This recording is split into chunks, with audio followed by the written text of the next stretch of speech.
Olá, meus amigos e minhas amigas. Hoje eu quero comentar com vocês sobre a importância de entender o cenário do mercado para que se possa construir estratégias e, ao mesmo tempo, táticas que possam ser altamente vencedoras. O primeiro passo é olhar como está a economia. Quando a gente olha para a economia brasileira, a gente percebe que em 2020 nós vamos fechar com menos 5,5% e quando se projeta 2021, nós teremos um crescimento de 3,5%. Quando olhamos a inflação, ela é prevista para 2020 de 1,7% e 2021 3%. Quando se olha a taxa Selic, ela deve fechar 2020 com 2% e 2021 com 3%.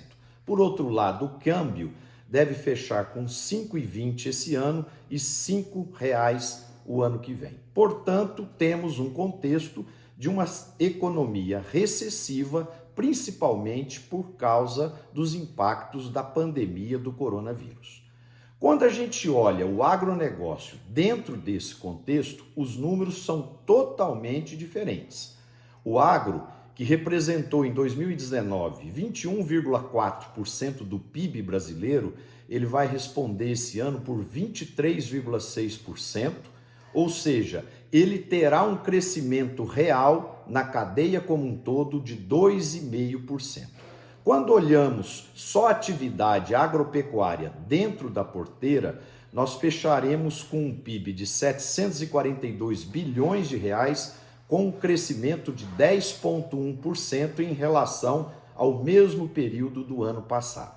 E quando olhamos apenas a atividade agrícola, nós devemos fechar com um PIB de 494 bilhões e um crescimento de 12,3%. Quem são os grandes responsáveis desse crescimento vigoroso do agro?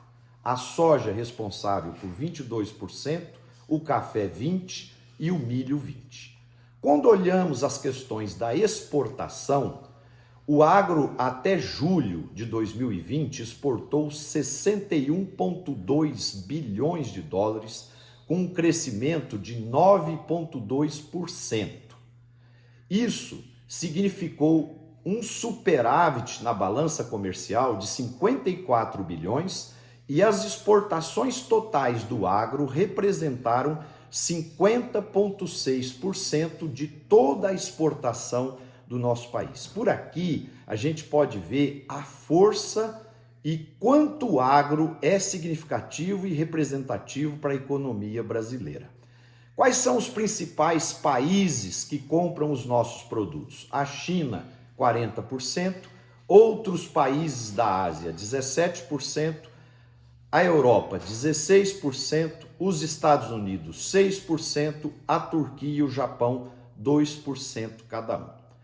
Quando a gente projeta agora o agro para os próximos 10 anos, até 2030, a gente percebe que o café terá um crescimento vigoroso de 40% nos próximos 10 anos, a área de grãos, um crescimento ao redor de 27%, esses são dados da OCDE e da Fiesp.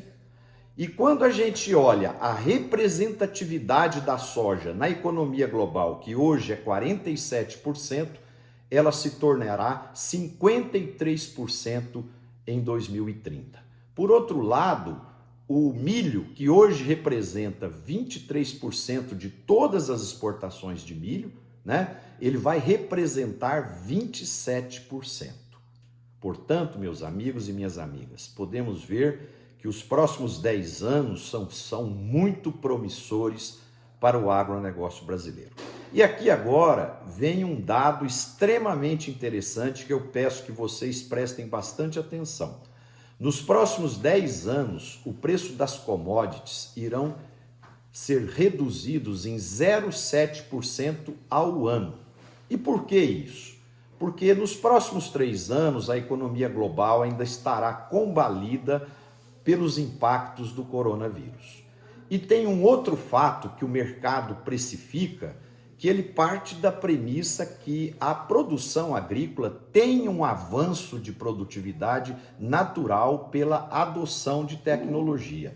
Então, é muito importante que você, produtor rural, continue seu caminho de adoção de tecnologia para continuar avançando essa produtividade, para que você possa preservar as suas margens e os seus níveis de competitividade. Quando a gente olha um pouco mais longe ainda, para 2050, a gente percebe que o agro tem oportunidades ainda mais expressivas, porque daqui até 2050 são 30 anos e nesses 30 anos a produção de alimentos precisará crescer cerca de 50% e só o Brasil será responsável por 41% desse crescimento. Portanto, meus amigos, temos grandes oportunidades para o agronegócio brasileiro nos próximos 30 anos. Para isso, construa a sua estratégia, defina a sua tática e faça o seu dever de casa, porque nós teremos vento soprando a nosso favor, mas precisamos também fazer a nossa parte para que as coisas aconteçam e os resultados sejam alcançados.